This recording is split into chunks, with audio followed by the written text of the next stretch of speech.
Ooh, yeah. Yeah. You see that? That's that Yamaha CS6x. Has a sampler in it, but it's 16-bit.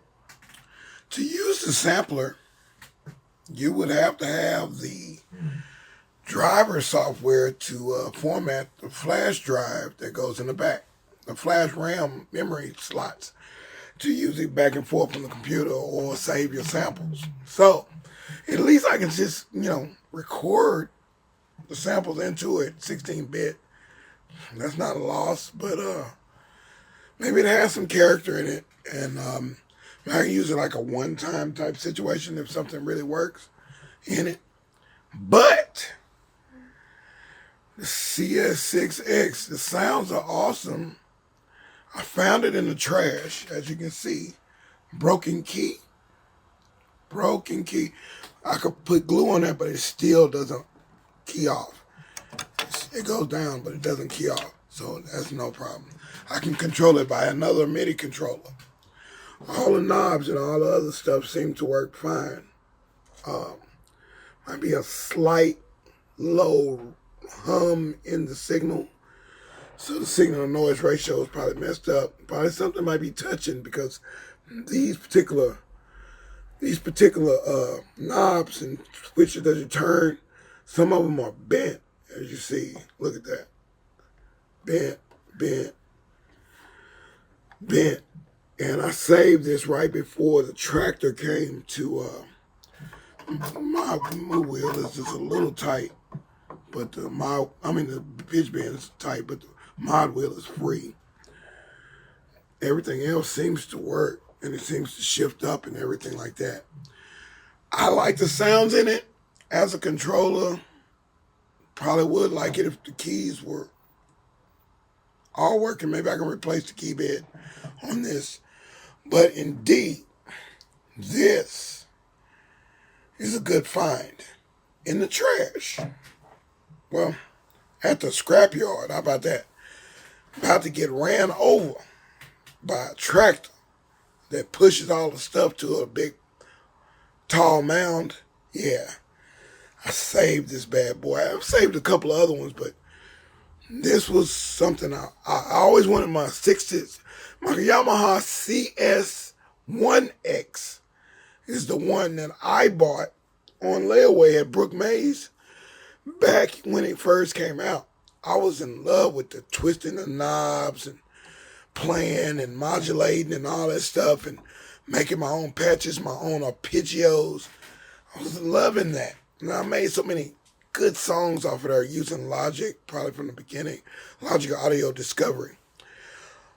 This is not the CS1X at all. This is like 4 of them, and all the XG sounds and the General MIDI and all the extended stuff in the effects box. Man, this is beautiful, but it doesn't play my CS1X sounds. It don't find them all for the sounds that I got saved. It won't find them and put it and make the song come out like I made the song. So I got to redo it anyway. I was happy when I got it, but I did not think it wouldn't pull up my stuff from the CS1X. So backwards compatible, whatever. It's just not hitting. So at any rate, it's a good find. A little beat up, a little cracked up, and a little dusty. Yeah. But controlling it from another keyboard or the computer or whatever. Yeah. I got another sound source. I like that. It's another sound source. It's got some good sounds in it that can be tweaked. Is it a real synthesizer? I think it is, but good God, it doesn't save like a synth. Well, it makes me feel like it's a Moog. And it's just not sustainable. My CS1X, when I twisted the knobs and all that, I'm sure it does that, but I just haven't had the time to get into it and learn all the quirkiness about it and all the stuff. So I'm still learning, man. But with some of the knobs bent, I'm sure some of the functions don't work. I've had a couple of errors on it, but it comes up. Now what doesn't come up is my Kurzweil. Kurzweil 2000. Down there. That's my dude right there. I like him. He actually came up when I put him on his side. He was giving me a diagnosis problem. But I put him on his side and he comes on, so hey, I'm going to have to control that through MIDI as well. Some very good sounds, a very small screen on the K2000. And that makes it very impossible to use. Beautiful sounds and lovely if I was on live on stage. Somehow some water dripped down on one of the keys and shorted that key out. So I got to change the key bed on that.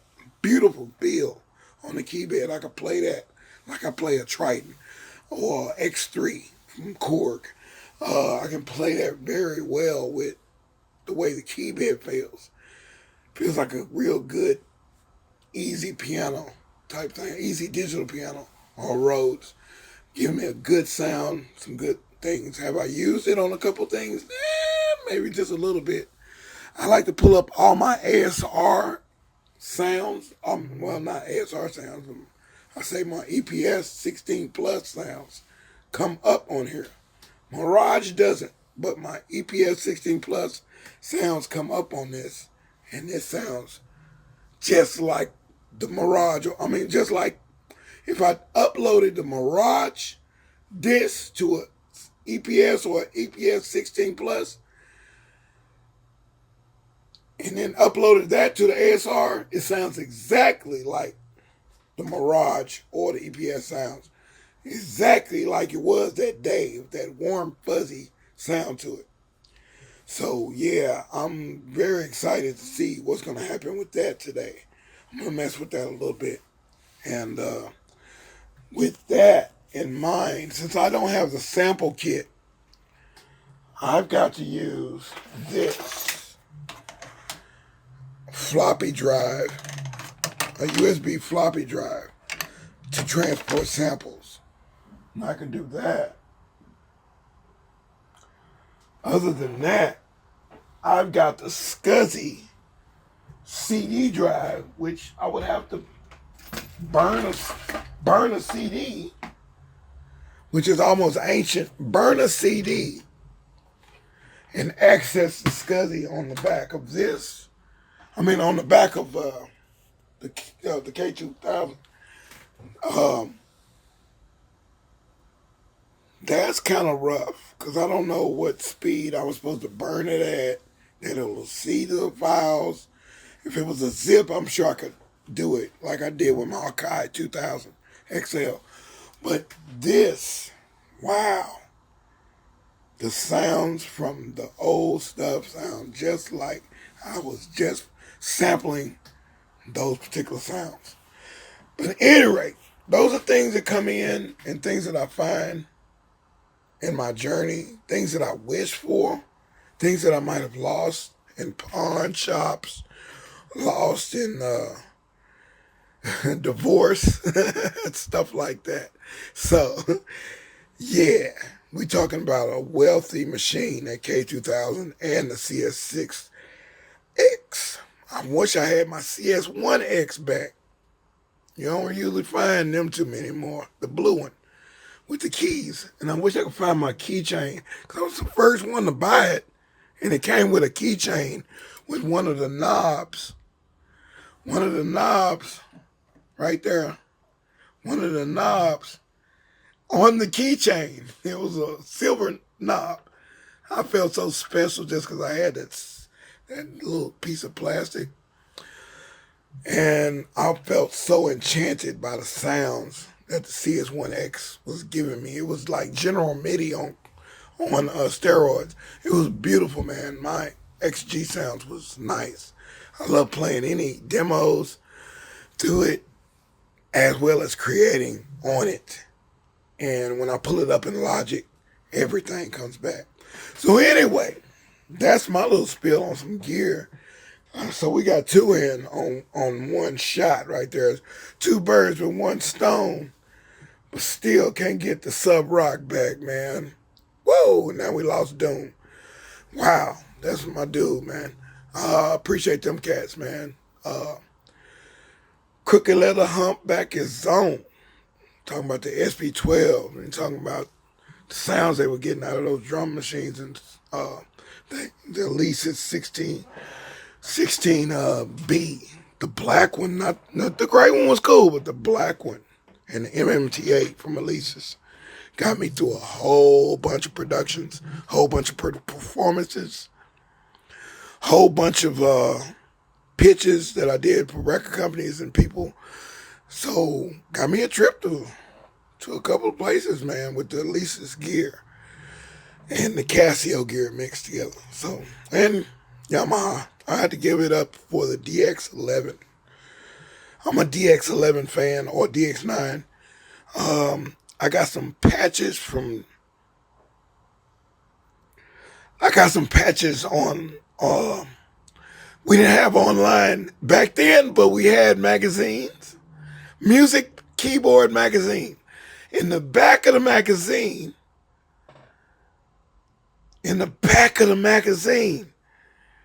it was so many ads in the back, and one company had these odd patches for the DX9 and DX11. Had a sound called the Euro bass. I have never heard any bass that sounded like that. The closest I can get to it is using the VST plugin Basszoid.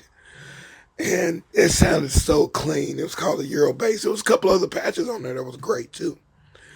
Beautiful, beautiful sounds was on that daggum disc.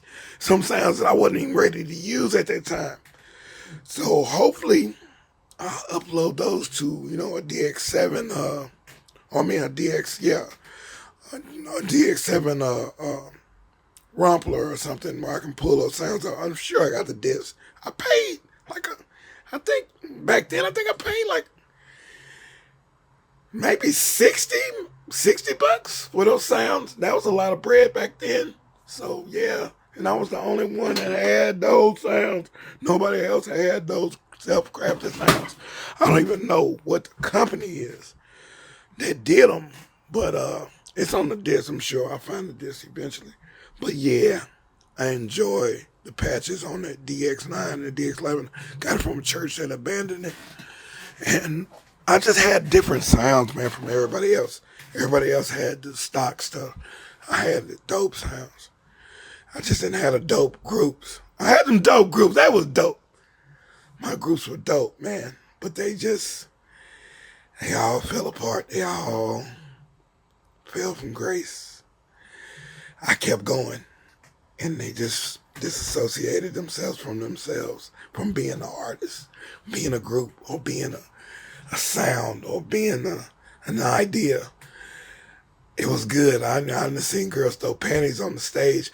I've seen all that, man, front row, backstage, as the DJ, or whatever, the producer. And I've seen a lot of stuff, man, in different states. And, yeah, the sounds are still dope, though. You can't use them because they're copyright. It's my stuff. I did all the music. I played that. Every note. I played those records. I played instruments, shakers, cabasas, drum sounds. I made my own samples on those records, and I'll share those eventually and rework some of them, because it was my craft work that made it. Shout out to Kraftwerk, George Kranz, all of them. Man, that's my inspiration too. Anyway, that's enough for the music talk, man, for the day, man. A CS6x found in the scrapyard, about to get crumpled. It's actually shorter on one side too, because it's kind of cracked. Kind of cracked in the thing. I think it's this side. It's cracked. It was just about to be demolished. And I'm sure the owner, maybe something happened where they broke that key, because that's a user issue there. Well, they broke the key and thought maybe the keyboard's not good anymore. I don't care about that. I can fix that. Yeah, you can see it there. Okay, look at this. Look at this. You can see it there. Okay, see how tight that is right there, that little line? Watch how big it gets at the end of the end.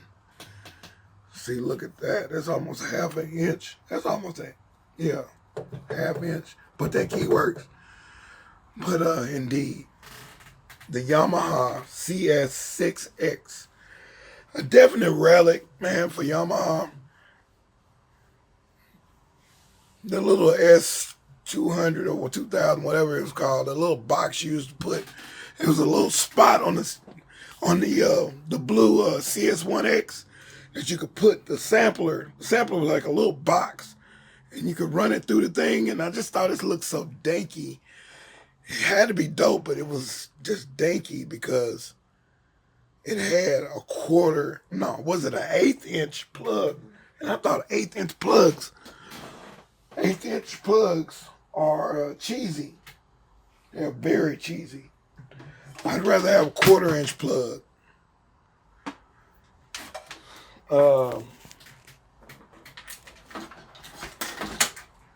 Than an 1/8 inch. Let me see if I can get an 1/8 inch right here.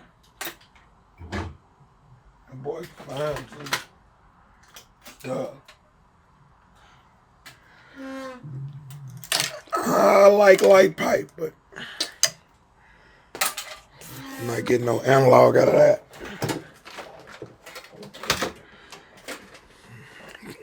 1/8 inch plug. I just saw it a while ago. Because I don't like using them. They feel like it's cheap, like the headphone jack. There it is. The headphone jack, that's an 1/8 inch. And then they had 16th inch. Was for the mini disc recorders, or the mini tape decks, the mini cassette recorder, or the headphone jack for those little trinkets that they was coming out before the iPod and all that stuff came out. Anyway, I'd rather have a 1/4 inch. And nowadays, I'd rather have a 1/4 inch than an XLR. And I'd rather have an XLR than I have a speak-on cable. I'd rather have a speak-on cable than it's hardwired. So anyway, hardwired is still cool to me. That's just the real deal. Something I'm going to have to plug up with these particular monitor speakers that I found. The